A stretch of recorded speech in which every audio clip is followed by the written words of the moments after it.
Assalamu alaikum class 7. Hope you all are doing well.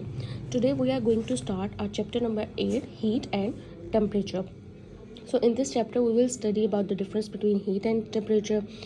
We will learn about how can we measure temperature, what are the temperature scales, and what are the effect of heat on different objects, on different states of matter.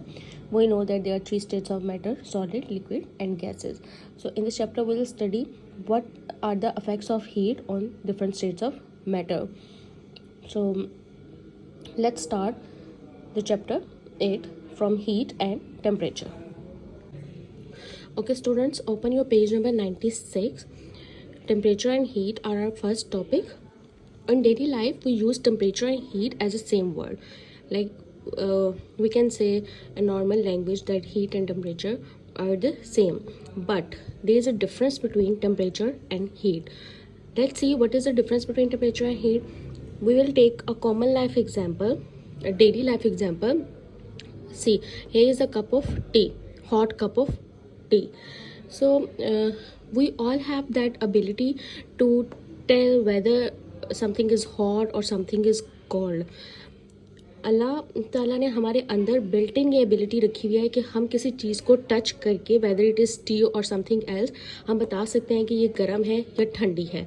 So is the degree of, so we can say that the degree of hotness and coldness is temperature.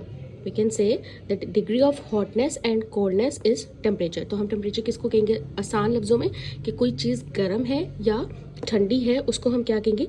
Temperature. अगर ये चाय गर्म है तो इसका temperature क्या होगा? Hot. अगर इसके साथ हम कोई जूस रख दें, ठंडा जूस रख दें, या ठंडी अगर चाय थोड़ी देर बाद ठंडी हो जाए तो उसका टेम्परेचर क्या हो जाएगा? कोल्ड हो जाएगा. So the degree of hotness और कोल्डनेस ऑफ एनी ऑब्जेक्ट और any body is called its temperature. Now we all know that if there is a hot body it means that उसका temperature क्या होगा? High. And if there is a cold body उसका temperature क्या होगा? Low temperature. ये दोनों बहुत ही कॉमन पॉइंट्स हैं, but it can come as a MCQs और fill in the blanks in objective. आप इनको अच्छी तरह मेमोराइज कर लें कि नॉर्मली भी हमें पता है कि जैसे ही समर्स हैं, समर्स में हमारा टेम्परेचर क्या होता है? हाई टेम्परेचर होता है, ठीक है, और गर्मी होती है. और विंटर्स में क्या होता है? लो टेम्परेचर होता है और क्या होती है? कोल्डनेस, ठंड होती है. इसी तरह हम अगर चाय की ही एग्जांपल ले लें तो अगर कोई चाय गर्म है उसका टेम्परेचर क्या होगा? हाई होगा. बट अगर there is a cold tea तो उसका टेम्परेचर क्या होगा? लो टेम्परेचर होगा. तो आई होप कि आपको टेम्परेचर का तो यहाँ तक कॉन्सेप्ट क्लियर होगा कि कोई चीज़ गर्म है या ठंडी है उसको हम क्या कहते हैं? टेम्परेचर कहते हैं. अब लेट्स सी कि हम फिर हीट किसको कहते हैं.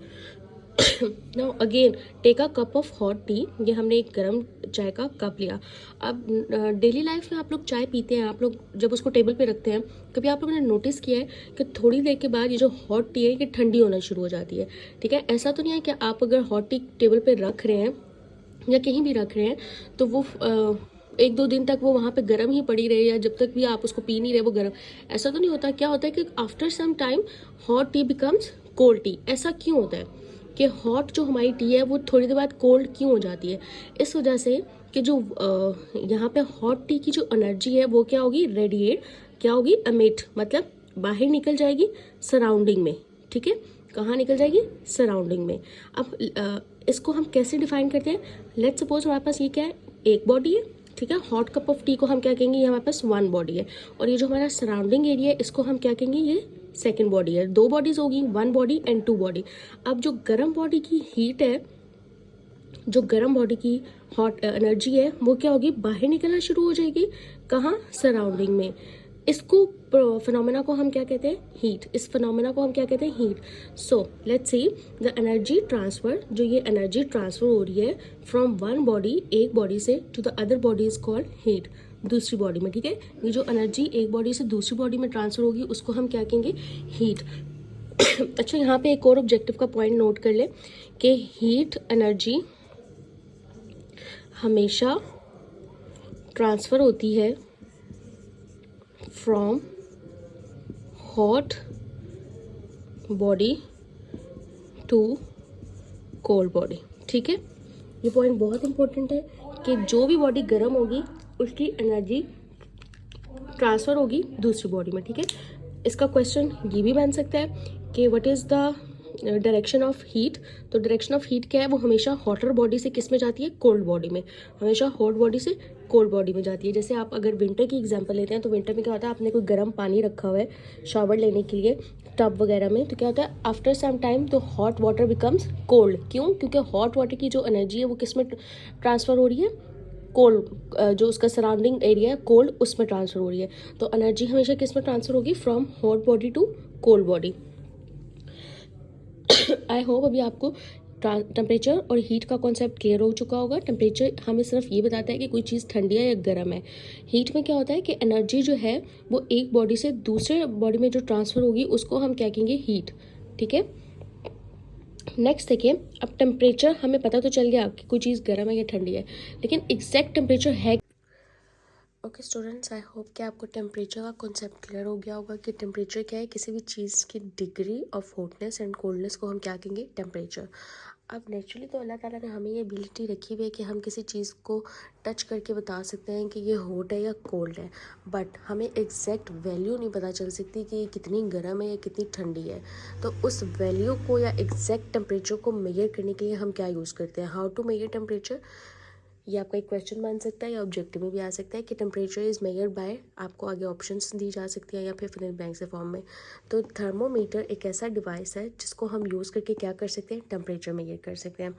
अब आप जब भी हॉस्पिटल जाते हैं, डॉक्टर के पास जाते हैं, आपको फीवर होता है, तो डॉक्टर क्या करता है कि आपका इस तरह का एक थर्मोमीटर होता है, क्लिनिकल थर्मोमीटर। वो तो आपके माउथ में रखेगा या फिर आपके आर्मपिट में रखेगा। And if your body temperature is raise, तो क्या होगा कि इस थर्मोमीटर के अंदर एक लिक्विड फील्ड होता है। ये देखिए, लिक्विड फील्ड इज़ मरकरी। यहाँ पे एक लिक्विड फील्ड होता है। जैसे ही वो टेम्परेचर आपकी बॉडी का टेम्परेचर उसको फील होगा, वो लिक्विड क्या करेगा, एक्सपैंड कर देगा। यहाँ पे एक वर्ड यूज़ किया हुआ है, एक्सपैंड। एक्सपैंड मतलब फैलना। ठीक है, एक्सपैंड का क्या मतलब है, फैलना। जैसे ही आपकी बॉडी पे थर्मोमीटर को रखा जाएगा आपके माउथ में या आर्मपिट पे, उसको टेम्परेचर फील होगा, टेम्परेचर राइज इंक्रीज होगा, जिसकी वजह से यहाँ पे जो लिक्विड होगा, मरकरी जो होगा, जो इस थर्मोमीटर के बीच में होता है, वो क्या करेगा, एक्सपैंड करना शुरू कर देगा। अब जितना भी आपको फीवर है वहाँ जाके वो क्या होगा, स्टॉप कर देगा। लेट्स सपोज यहाँ पे वैल्यू है 100, यहाँ आके मरकरी स्टॉप हो गया, यहाँ तक एक्सपैंड हुआ और यहाँ पे, तो डॉक्टर आपको क्या बताएगा कि आपको इस टाइम पे 100 बुखार है। जैसे आप डॉक्टर के पास जाते हो, आपको बताता है आपको 100 बुखार है, 101 बुखार है, क्या 103 फीवर है, टेम्परेचर है। इसका क्या मतलब होता है कि उस पॉइंट पे जाके मरकरी एक्सपैंड करना रुक जाता है, जिसकी वजह से पता चलता है कि आपको कितना टेम्परेचर है। अब यहाँ पे एक और क्वेश्चन भी राइज होता है कि why mercury is use in thermometer, मतलब ये जो थर्मोमीटर के अंदर ये जो लिक्विड फील्ड है, ये हम मरकरी ही क्यों यूज़ करते हैं, we can use any other instead of the mercury. अब इसकी 2 रीजंस हैं। फर्स्ट रीज़न क्या है, it's shiny red colour, because of its shiny red colour it is clearly visible. अब जैसे ही उसको आप टेम्परेचर फील होगा आपकी बॉडी का, वो क्या करेगा, मरकरी एक्सपैंड करेगा। अब अगर कहाँ पे कोई ऐसा कलर हो, लाइक ट्रांसपेरेंट कलर हो, तो हमें इजीली विजिबल भी नहीं होगा, हमें नहीं पता चलेगा कि कितना टेम्परेचर इंक्रीज़ हो रहा है, क्योंकि इसका कलर क्या है, शाइनी रेड कलर। तो ये जैसे ही एक्सपैंड करेगा हमें ईजी टू क्लियर, हमें इजीली विजिबल होगा, हम उसको आसानी से देख सकते हैं। और दूसरी रीज़न इसकी क्या है, high thermal expansion. High thermal expansion term, इसका क्या मतलब है, एक्सपेंशन का मैंने अभी आपको बताया, एक्सपेंशन मतलब एक्सपैंड करना, थर्मल एक्सपेंशन मतलब हीट, मतलब टेम्परेचर चेंज की वजह से एक्सपैंड करना। ठीक है, जैसे ही मरकरी को टेम्परेचर चेंज फील होगा आपकी बॉडी का, क्या करेगा, फैल जाएगा, एक्सपैंड कर जाएगा। तो क्योंकि इसका थर्मल एक्सपेंशन हाई होता है, ये फ़ौरन इतना सेंसिटिव होता है कि जैसे इसको टेम्परेचर फील होगा ये एक्सपैंड कर जाएगा, जिसकी वजह से ये देखें, इसके आगे इसकी डेफिनेशन लिखी हुई है, इट एक्सपैंड्स ऑन हीटिंग। जैसे ही उसको टेम्परेचर फील होगा वो क्या करेगा, एक्सपैंड कर जाएगा। तो थर्मोमीटर हम यूज़ ही इस वजह से करते हैं कि अगर हमारी बॉडी में टेम्परेचर है तो वो हमें जो लिक्विड फील्ड है वो इंक्रीज़ हो, वो एक्सपैंड करे, जिसकी वजह से हमें पता चल जाए कि कितना टेम्परेचर चेंज हमारी बॉडी में आया है। तो ये 2 रीज़न है जिसकी वजह से हम मरकरी यूज़ कर सकते हैं। एक तो इसमें से ये क्वेश्चन भी आ सकता है कि which material is used in thermometer, ये ऑब्जेक्टिव में भी आ सकता है, फिलिंग बैंक्स में भी आ सकता है एंड एमसीक्यूज में भी आ सकता है, ट्रू फॉल्स में भी आ सकता है। इसी तरह ये क्वेश्चन आपको ऑब्जेक्टिव में भी आ सकता है कि इसमें फिलिंग बैंक्स भी आ सकती है या फिर एमसीक्यूज आ सकते हैं कि mercury has dash thermal expansion, high low. तो इसमें क्या ऑप्शन आएगी, मरकरी की थर्मल एक्सपेंशन क्या है, हाई है, या फिर उसका कलर के बारे में भी आ सकता है। तो आई होप कि थर्मोमीटर का आपको ये स्ट्रक्चर और मरकरी उसके अंदर फिल है और उसकी रीज़न कि वो क्यों फिल है ये समझ आ गया होगा। अब नेक्स्ट हमारे पास अब यहाँ पे आपके पेज नंबर 96 पे एक नीचे बॉक्स बना हुआ है जिस पे काइनेटिक मॉलिक्यूलर थ्योरी के साथ एक्सप्लेन किया हुआ है। Now let's see what is kinetic energy. What is kinetic energy? जब भी बेटा काइनेटिक की बात होगी इसका मतलब कि किसी चीज़ की मोशन या मूवमेंट की बात हो रही है, ठीक है। So here let's see what is kinetic energy. It is the movement of molecules, ठीक है। जब आपको पता है कि जितनी भी स्टेट्स ऑफ मैटर्स हैं उनके बीच में मॉलिक्यूल्स हैं, ठीक है। आपने पढ़ा था कि जैसे ये सॉलिड है, ये इनके बीच में क्या थे, मॉलिक्यूल्स हैं जो क्लोजली पैक टुगेदर है। इसी तरह लिक्विड है, उसके मॉलिक्यूल्स क्या होते हैं, थोड़े से एक दूसरे के साथ स्पेस में होते हैं। और जो गैस के मॉलिक्यूल्स हैं वो क्या होंगे, एक दूसरे से फार अवे होंगे। सो काइनेटिक एनर्जी क्या होगी, जब ये मॉलिक्यूल्स मूव करते हैं, इनकी मूवमेंट को हम या इनके मोशन को हम क्या कहते हैं कि इनकी क्या है, काइनेटिक एनर्जी है।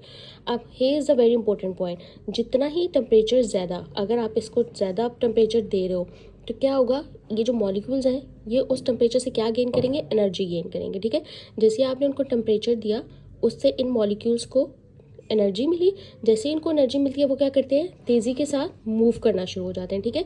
देखिए हाई टेम्परेचर मतलब ज़्यादा मूवमेंट होगी मॉलिक्यूल्स की, मतलब वो ज़्यादा काइनेटिक एनर्जी होगी। काइनेटिक एनर्जी बेसिकली क्या है, उनके मोशन। तो जैसे ही वो ज़्यादा मूव करेंगे उनकी काइनेटिक एनर्जी क्या हो जाएगी, ज़्यादा हो जाएगी। So in simple words kinetic energy of molecule is their thermal energy. क्यों हम इसको थर्मल एनर्जी कहते हैं, थर्मल का मतलब होता है हीट। थर्मल का क्या मतलब होता है, हीट। अभी हमने देखा कि जैसे ही हमने उनको हीट दी उनकी मूवमेंट तेज़ होगी, उनकी काइनेटिक एनर्जी तेज़ होगी। तो हम इन सिंपल वर्ड कह देते हैं इसको thermal energy. Okay okay next है कि हमारे पास 3 डिफरेंट टेम्परेचर स्केल्स हैं। One is Celsius, second is Fahrenheit and third is kelvin, ठीक है। हम टेम्परेचर को 3 डिफरेंट स्केल्स में मेजर कर सकते हैं। जैसे आप डिस्टेंस की बात करते हैं कि आपने कितना डिस्टेंस कवर किया, 1 मीटर कवर किया या 1 किलोमीटर कवर किया, तो ये दोनों क्या है, यूनिट्स हैं डिस्टेंस के। इसी तरह Celsius, Fahrenheit and kelvin temperature scales हैं, ठीक है। आप थर्मोमीटर को यूज़ करके इन तीनों स्केल्स पे टेम्परेचर बता सकते हैं कि इतने डिग्री सेल्सियस टेम्परेचर है या इतने डिग्री फ़ारेनहाइट टेम्परेचर है या फिर इतने डिग्री केल्विन टेम्परेचर है। अब हम आगे फर्दर देखते हैं कि इन तीनों स्केल्स में हमारे पास क्या डिफरेंस है।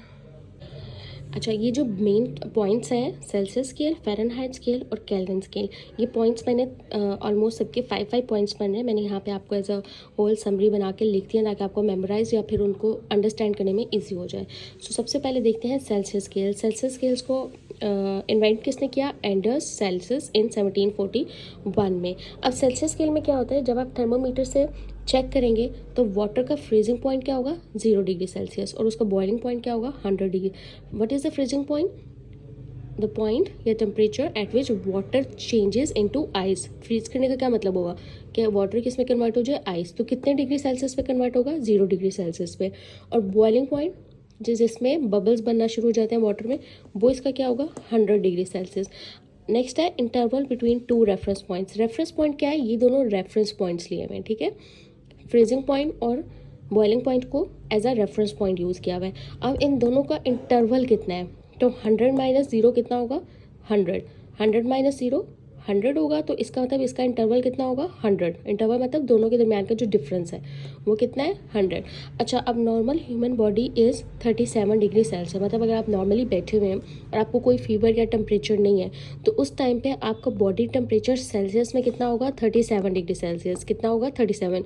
ये पॉइंट आप ऑब्जेक्टिव के लिए भी अच्छी तरह कर ले कि सेल्सियस में अगर आपको आ जाए normal human body temperature in Celsius is dash, तो आपने क्या करना है, 37 डिग्री सेल्सियस। सिमिलरली अब नेक्स्ट देखिए फ़ारेनहाइट। फ़ारेनहाइट क्या है, इन्वेंटेड बाय डैनियल गैब्रिएल इन 1724। किसने इन्वेंट किया, डैनियल गैब्रिएल ने इन 1724 में। अब इसमें देखिए सेम चीज़ें हैं, उसमें फ्रीजिंग पॉइंट ऑफ वाटर क्या था, 0 डिग्री सेल्सियस। इसमें क्या है, 32 डिग्री फ़ारेनहाइट। अच्छा, अब आप में कंफ्यूज नहीं हो रहा कि वाटर इन डिफरेंट टेम्परेचर्स पे मतलब कभी वो 0 डिग्री सेल्सियस पे फ्रीज़ हो रहा है, कभी वो 32 डिग्री फ़ारेनहाइट पे फ्रीज़ हो रहा है। ऐसा नहीं है बेटा, बेसिकली 0 डिग्री सेल्सियस ही 32 डिग्री फ़ारेनहाइट के इक्वल है, ठीक है।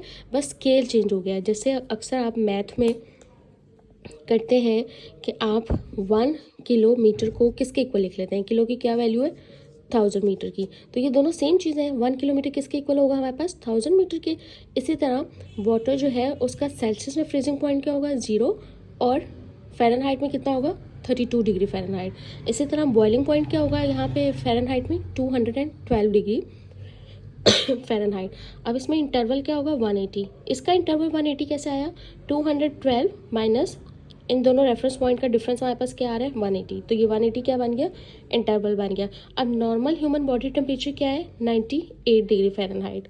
नॉर्मल ह्यूमन बॉडी टेम्परेचर क्या है 98। और जैसे ही अच्छा हम जब नॉर्मली हॉस्पिटल्स वगैरह में जाते हैं तो हमें हमेशा डॉक्टर जो है वो फ़ारेनहाइट में टेम्परेचर बताता है। जो आपको डॉक्टर कहता है कि आपको 101 या 103 टेम्परेचर हुआ हुआ है, फीवर हुआ हुआ है, तो देखिए नॉर्मली आपका टेम्परेचर कितना है 98, लेकिन जब आपको बुखार होगा तो आपका टेम्परेचर क्या हो गया, इंक्रीज़ हो गया, ठीक है। तो ये जो डॉक्टर आपको 101 103 बुखार बताता है, ये किस में बताता है, फ़ारेनहाइट में बताता है, ओके। नेक्स्ट देखिए लास्ट स्केल हमारे पास क्या है, केल्विन स्केल। केल्विन स्केल को किसने डिस्कवर किया, विलियम लॉर्ड केल्विन ने इन 1848। इसमें फ्रीजिंग पॉइंट क्या है 273 और बॉइलिंग पॉइंट क्या है 370, और ये दोनों freezing and boiling point water के ही हैं, ठीक है। अच्छा, अब इसमें एक मज़ीद चीज़ ऐड होगी है, एब्सोल्यूट ज़ीरो। एब्सोल्यूट ज़ीरो क्या होगा -273 केल्विन, ठीक है। ये ऑब्जेक्टिव के लिए बहुत इंपॉर्टेंट पॉइंट है, आपको आ सकता है what is the absolute zero in kelvin scale, तो आपने आंसर क्या करना है -273 केल्विन, ओके। आई होप कि अब आपको ये तीनों स्केल्स जो है वो क्लियर हो गए होंगे। ये आपने अच्छी तरह याद कर लेने हैं तीनों के, फ्रीजिंग पॉइंट, बॉइलिंग पॉइंट, इनको डिस्कवर किसने किया था, और इनका इंटरवल और नॉर्मल ह्यूमन